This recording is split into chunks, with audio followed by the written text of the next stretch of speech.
नमस्कार दोस्तों, जैसा कि आप जानते ही हैं कि ट्राइबल डिपार्टमेंट के द्वारा भी विभाग में चयनित वर्ग 1 के कैंडिडेट्स के लिए एक प्रॉपर काउंसलिंग शेड्यूल जारी कर दिया गया है, जिसमें आपके 6 अगस्त से लेकर के 8 अगस्त तक प्रोफाइल अपलोड करने से लेकर के डॉक्यूमेंट्स अपलोड और स्कूल्स की चॉइस फिलिंग होना है और 12 से 14 अगस्त तक अपलोड किए गए डॉक्यूमेंट्स का जिला स्तर पर सत्यापन होने वाला है। अब मेरे पास कई सारे वेटिंग वाले जो कैंडिडेट्स हैं उनके मैसेज आए कि क्या सर हमें भी डॉक्यूमेंट्स अपलोड करना है, तो आपको बता दें कि अभी केवल और केवल सिलेक्टेड कैंडिडेट्स के लिए प्रक्रिया शुरू होने वाली है। वेटिंग वाले कैंडिडेट्स को अभी और वेट करना है, हो सकता है कि उन्हें सेकंड काउंसलिंग तक वेट करना पड़े। अब जब काउंसलिंग प्रक्रिया स्टार्ट होने वाली है तो सिलेक्टेड कैंडिडेट्स के मन में भी काउंसलिंग को लेकर काफ़ी सारे डाउट्स हैं कि कौन कौन से डॉक्यूमेंट्स अपलोड करने होंगे, वेरिफिकेशन के समय फाइल को किस प्रकार से तैयार करना होगा, फाइल के कितने सेट लगने वाले हैं, वास्तव में क्या 2 ही सेट लगेंगे, उससे अधिक सेट लगने वाले हैं, क्या कुछ सावधानियां वेरिफिकेशन के दौरान हमें रखनी होगी। तो आज इस वीडियो के माध्यम से हम A to Z बात करेंगे और आपके सभी डाउट्स को क्लियर करने का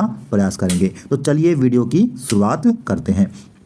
सबसे पहले दोस्तों यहाँ पे देखेंगे उच्च माध्यमिक शिक्षक नियोजन 2024 के लिए चयनित आवेदकों के लिए एक निर्देशिका जारी की गई है। इसके एक एक पॉइंट का हम ब्रीफ में एनालिसिस करेंगे और आपको जानकारी देने वाले हैं। पहले नंबर पे आप देखेंगे मध्य प्रदेश जनजाति एवं अनुसूचित जाति शिक्षण संवर्ग सेवा एवं भर्ती नियम 2018। जी हाँ दोस्तों, ये एक गजट जारी हुआ था जिसमें कि सेवा एवं भर्ती नियम 2018 उसे नाम दिया गया था और बाद में इसमें समय समय पर संशोधन हुए और इसे भर्ती नियम 2018 उल्लेखित कर दिया गया। इसमें प्रावधानों तथा समय समय पर जारी निर्देशों के अनुसार मध्य प्रदेश कर्मचारी चयन मंडल यानी कि जो ESB है उसके द्वारा उच्च माध्यमिक शिक्षक चयन परीक्षा 2023 में आयोजित की गई थी और इस चयन परीक्षा के परिणाम के आधार पर ESB द्वारा जारी चयन सूची के अभ्यर्थियों के दस्तावेज अपलोड करने से लेकर के सत्यापन और शाला विकल्प चयन की जो कार्रवाई है वो अब होने वाली है। दूसरा पॉइंट यहाँ पे बोल रहा है कि विषयवार एवं प्रवर्गवार रिक्तियां ESB द्वारा चयन परीक्षा हेतु जारी विज्ञापन के अनुसार होने वाली है। जी हाँ दोस्तों, ESB के द्वारा जो विज्ञापन में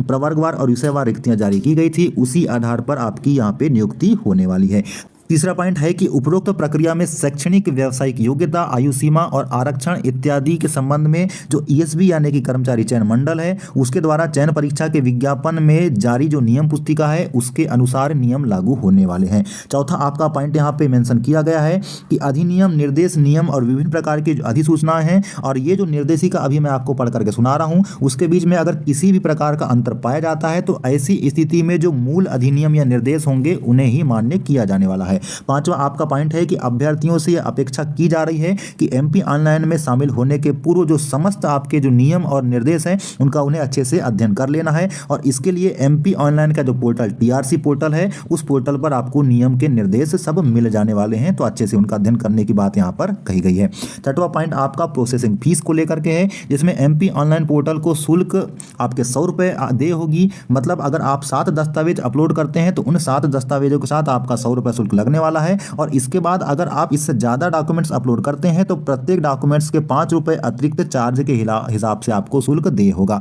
और यह शुल्क आपका नॉन रिफंडेबल होगा, मतलब वापस नहीं होने वाला है। सातवां पॉइंट आपका तकनीकी समस्या और ऑनलाइन प्रक्रिया में किसी प्रकार की अगर त्रुटि होती है तो उसके समाधान के संबंध में है कि MP ऑनलाइन का जो कस्टमर केयर नंबर यहाँ पे आपको 7वें पॉइंट में दिख रहा है उस पर सुबह 9:30 से शाम के 7 बजे तक आप संपर्क करके आपकी तकनीकी समस्या का निराकरण कर सकते हैं।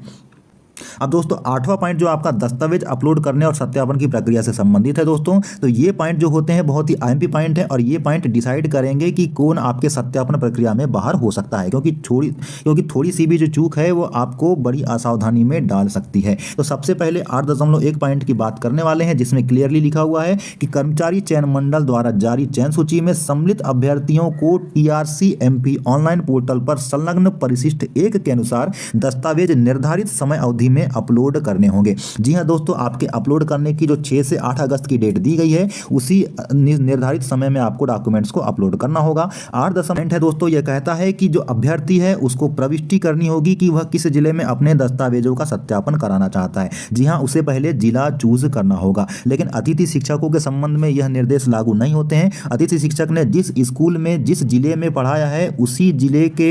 सत्यापन केंद्र में उसे सत्यापन कराने जाना होगा और यदि अतिथि के द्वारा एक से अधिक जिले में अध्यापन कार्य किया गया होगा तो ऐसी स्थिति में अतिथि को यह चूज करने का अधिकार होगा कि उसमें से किस जिले में वो आपका वेरिफिकेशन कराना चाहता है। इसके बाद 8.3 पॉइंट यहाँ पे है कि इसी चरण में अभ्यर्थियों को दस्तावेज अपलोड उपरांत साला विकल्प चयन करना होगा। जी हाँ दोस्तों, जैसे ही आपके डॉक्यूमेंट्स अपलोड आप कर देंगे, आपके लिए मध्य प्रदेश के जितने भी ट्राइबल डिपार्टमेंट के 89 ब्लॉक के स्कूल हैं वो सभी ओपन हो जाने वाले हैं रिक्तियों के आधार पर, और उनको आपको विकल्प का चयन करना होगा। चयनित अभ्यर्थियों को पोर्टल पर दर्शाई गई समस्त शालाओं का चयन करना अनिवार्य है, यहाँ पे ये बात कही गई है। उसके बाद आपको चॉइस को लॉक करना है और चॉइस लॉक करने के बाद जो पोर्टल का शुल्क है उसका भुगतान भी करना होगा।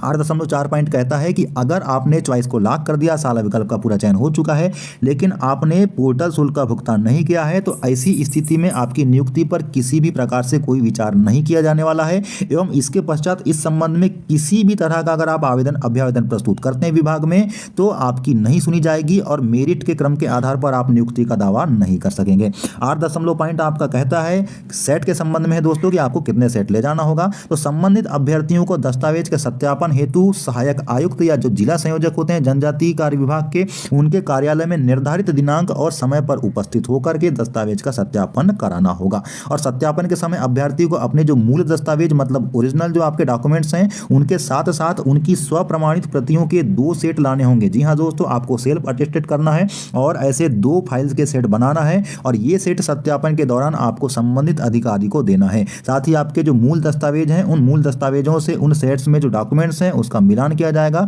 और उसको कार्यालय में जमा कर लिया जाएगा। और जमा कर लेने के बाद आपका ऑनलाइन प्रमाणीकरण एक दिया जाएगा, मतलब एक पावती दी जाएगी कि आपके डॉक्यूमेंट्स का यहाँ पे सत्यापन हो चुका है।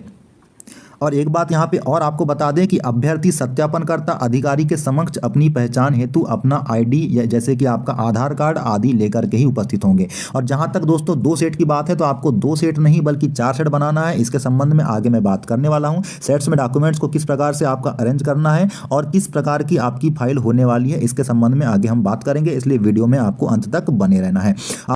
9वां पॉइंट है दोस्तों अभ्यर्थियों के लिए विशेष निर्देश के संबंध में। इसमें 9.1 पॉइंट कहता है कि आपकी जो अंक सूची या जो डिग्री है, चाहे वो आपकी शैक्षणिक मतलब पीजी की हो या बीएड की हो, वो मान्यता प्राप्त संस्थान से ही मान्य होना चाहिए। आपको बता दूं दोस्तों कि इसके पहले मैंने यूजीसी के द्वारा और एनसीटीई के द्वारा जितने भी कॉलेज मान्यता प्राप्त हैं उनको लेकर के एक वीडियो बना चुका है और उसकी लिस्ट भी मैंने अपने टेलीग्राम चैनल पर डाल दी है। अगर आपने वह वीडियो लिस्ट अभी तक नहीं देखा और वह लिस्ट अभी तक नहीं दिखी तो आप टेलीग्राम चैनल को जरूर ज्वाइन कर लें। टेलीग्राम चैनल की लिंक आपको डिस्क्रिप्शन बॉक्स में मिल जाने वाली है। तो आपको बता दें कि जितने भी आपके डिग्री और डिप्लोमा होने वाले हैं, जो भी होने वाला है, तो यह सब मान्यता प्राप्त संस्थान से ही होना चाहिए। इसकी संपूर्ण जिम्मेदारी अभ्यर्थी की ही होगी। आपका 9.2 पॉइंट कहता है कि उच्च माध्यमिक शिक्षकों के लिए जो आयोजित चयन परीक्षा 2023 है उसमें सम्मिलित आवेदकों द्वारा आवेदन के समय अतिथि शिक्षक के रूप में दर्ज की गई जानकारी के आधार पर ही कर्मचारी चयन मंडल द्वारा जारी चयन परीक्षा परिणाम में अतिथि शिक्षक की श्रेणी में जिन अभ्यर्थियों का चयन अतिथि प्रवर्ग में किया गया है सिर्फ उन्हीं को अतिथि शिक्षक आरक्षण का लाभ मिलेगा।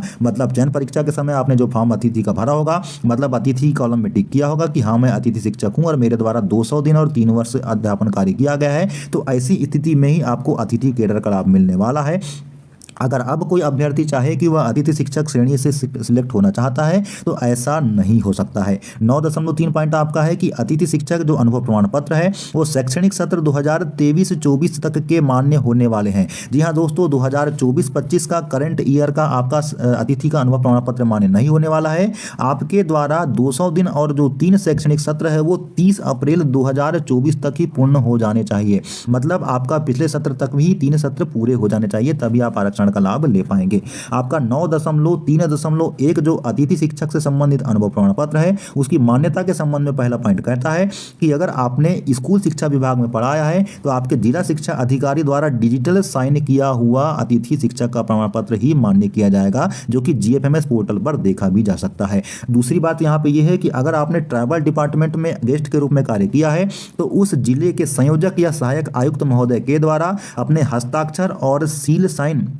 से जारी किया हुआ अतिथि शिक्षक का अनुभव प्रमाण पत्र ही यहाँ पे मान्य होने वाला है। और अतिथियों के अभ्यर्थिता के संबंध में दोस्तों यहाँ पे जिले के संबंध में जो बात कही गई है उसको भी हम यहाँ जल्दी से देख लेते हैं। यहाँ पे 9.3.2.1 पॉइंट कहता है कि जिन अतिथि शिक्षकों ने जिस स्थान पर अतिथि शिक्षक के रूप में अध्यापन का कार्य किया है और उसी मुख्यालय से अलग किसी अन्य स्थान से रेगुलर छात्र के रूप में डिग्री प्राप्त की है, तो इस अवधि को छोड़ना उसे पड़ेगा। जी हाँ दोस्तों, इस अवधि को उसे छोड़ना पड़ेगा, इस सत्र को उसे छोड़ना पड़ेगा। और इसको छोड़ने के बाद यदि उसके 3 शैक्षणिक सत्र और 200 दिन हो जाते हैं तो ही उसकी अभ्यर्थिता को मान्य किया जाने वाला है। इसी के संबंध में अगला पॉइंट ये है कि यदि इस सत्र को छोड़कर आपके 3 शैक्षणिक सत्र और 200 दिन नहीं होते हैं तो आपका अतिथि का लाभ आपको नहीं दिया जाएगा और आपकी अभ्यर्थिता अमान्य की जाएगी।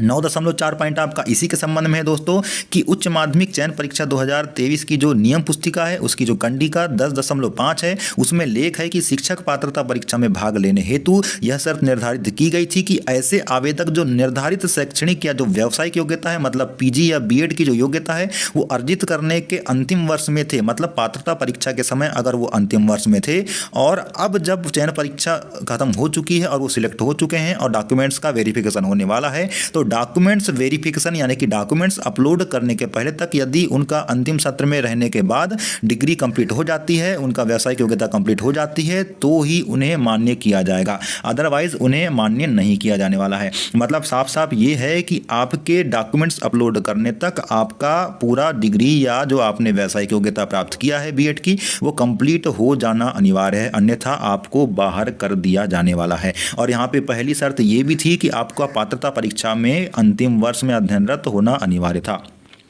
9.5 पॉइंट जो दिव्यांगता के संबंध में है, ये बात सभी को पता है कि 40% से अधिक अगर वो स्थायी दिव्यांग है तो उसको दिव्यांगता का सर्टिफिकेट जो सक्षम अधिकारी द्वारा जारी किया गया होता है उसको प्रस्तुत करना है, अन्यथा उसकी अभ्यर्थिता निरस्त कर दी जाएगी। 9.6 पॉइंट में यही बात कही गई है कि कर्मचारी चयन मंडल मतलब ESB द्वारा जारी जो चयन परीक्षा परिणाम है उसके डेटा में परिवर्तन का अधिकार विभाग को नहीं है, मतलब उसको जिस प्रकार से मेरिट सूची जारी की गई है उस आधार पर विभाग कार्रवाई करने वाला है, किसी प्रकार की दावा आपत्ति विभाग पर नहीं की जा सकती। 9.7 पॉइंट कहता है कि अंतिम रूप से अर्ह पाए गए मतलब अंतिम रूप से चयनित पाए गए सभी मानकों में खरे पाए गए अभ्यर्थियों को ही नियुक्ति प्रदान की जाएगी, नियुक्ति आदेश जारी किए जाएंगे। और 10वां पॉइंट जिसके संबंध में मैंने पहले भी चर्चा कर चुका है दोस्तों कि 6 से 8 तक आपके प्रोफाइल अपलोड करने से लेकर के डॉक्यूमेंट्स अपलोड करना और स्कूल की चॉइस फिलिंग होगी और 12 से 14 अगस्त के बीच आपके जिला स्तर पर जो डॉक्यूमेंट्स अपलोड किया है उनका सत्यापन होने वाला है। दोस्तों यहाँ पे आगे हम अगर बात करें कि आपको किस प्रकार से और कौन कौन से डॉक्यूमेंट्स अपलोड करना है तो यहाँ पे डॉक्यूमेंट्स अपलोड करने की लिस्ट दी हुई है और यह दोस्तों यह लिस्ट लगभग वैसी ही है जैसी लिस्ट DPI के द्वारा जारी की गई थी। तो मैं आपको बता दूं कि आपको किस प्रकार से सेट का अरेंजमेंट करना है, डॉक्यूमेंट्स किस क्रम में अरेंज करना है, कौन सी फाइल लेना है, कितने सेट बनाना है और क्या कुछ ये जो फॉर्म आपको नीचे दिया हुआ है इसको फिलअप करना है। इसके संबंध में दोस्तों मैंने एक सेपरेट वीडियो जो कि लगभग 10 मिनट का है बना दिया है और उसकी लिंक आपको डिस्क्रिप्शन बॉक्स मिल जाएगी या फिर आप प्लेलिस्ट में जाकर के भी वह वीडियो देख सकते हैं। वो बहुत ही ज़्यादा उपयोगी वीडियो है और जितने भी आपके ऑल डाउट्स वेरिफिकेशन को लेकर के हैं उसको मैंने उसी एक वीडियो में कवर कर दिया। चूंकि दोस्तों वीडियो लंबा हो सकता है इसलिए आप उस वीडियो को तुरंत जा करके देख लें। उस वीडियो में आपको सारी बातें वेरिफिकेशन के संबंध में मिल जाने वाली है, आपको किसी भी प्रकार से कहीं भटकने की आवश्यकता नहीं पड़ेगी। तो दोस्तों इसी प्रकार के इन्फॉर्मेटिव वीडियो के लिए आप चैनल पर बने रहें, चैनल को लाइक शेयर और सब्सक्राइब करना बिल्कुल ना भूलें। आगे तक की अपडेट के लिए नमस्कार।